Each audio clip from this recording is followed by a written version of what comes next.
We often talk about over-testing in schools, and I believe that when we make statements like that, we need to back it up with examples. And thankfully, the PSAT is the perfect example to help demonstrate and anyone understand the absurdity of the over-standardized testing crisis. The PSAT 10, by many districts, is being forced upon their 10th graders. All 10th graders have to take, in some districts, the PSAT 10. Now, here's the thing.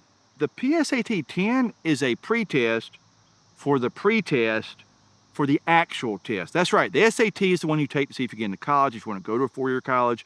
The PSAT is the pre-SAT, if you will, that you take to prepare for the SAT to see how you'll do. So now they have a pretest for the pretest. And there's a lot of misconception about it because sometimes the 10th graders are told by their districts even, well, if you do well in the PSAT in 10th grade, you can get scholarships. And you can't.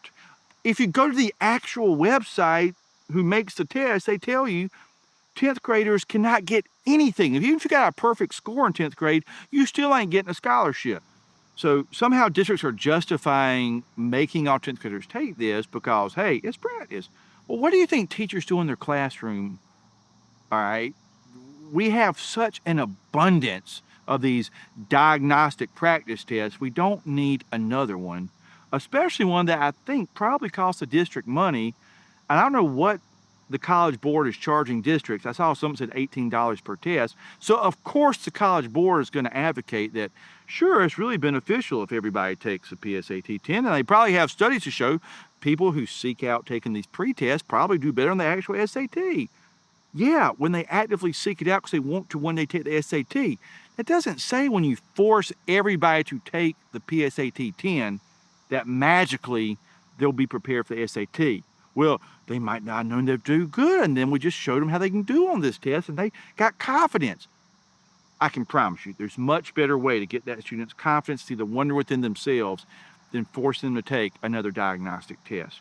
I can promise you that because I'm not saying that never happens, but for every one student that might happen for, there are at least probably 10 more who this burns them out, makes them hate school even more, creates anxiety and depression, and keeps equating learning with this method of false learning, standardized testing. The State Department actually gets this right. The State Department says, look, the district has to make the test available. And I think that's great. For people who want to take this test, I think it's wonderful they can do it for free. And that could be a wonderful benefit. However, when you, like districts are doing, taking it a step further and force every 10th grader to take it, even the ones who want to are going to get a really crappy testing experience because you're going to put them in an overcrowded room now with burned out teachers who are having this extra burden slapped on them, taking up their planning and all this other stuff to have to go stare at kids taking a test. And here's why I don't like it. Yeah, that's boring, but it's hard for me to watch students agonize and get so frustrated or apathetic because we work so hard to make kids care about school. And when you just shove them in this room to take another 3-hour, 4-hour test, you're killing them. And then what happens is the kids that don't want to be there become a distraction. And then the kids that want to be there can't focus. So it becomes a complete loss. The district even probably loses money. And the only real winner in all this is the testing company. Now, the testing company tries to say, yeah, but we provide scholarships. Let's talk about this now. 11th grade, if you take the PSAT, you can actually get scholarships. Again, you can't in the one that they're making all 10th graders take. But if some choose to take it again in their 11th grade year, yes, you possibly can get scholarships. But here's the thing. Around 1% of millions of test takers get those scholarships. And even then, that scholarship is only $2,500 for 1 year.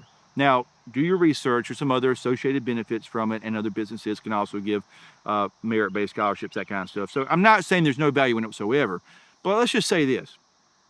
I wonder, if you're taking the amount of money districts are paying to administer the PSAT, if you were to take that money, if the district would instead use that to create their own scholarships for their students, I'm willing to bet that they could probably give more money to more students in a more meaningful way themselves then by blindly paying for all these testing spots to this testing company to then give around 1% of testers nationwide a $2,500 scholarship.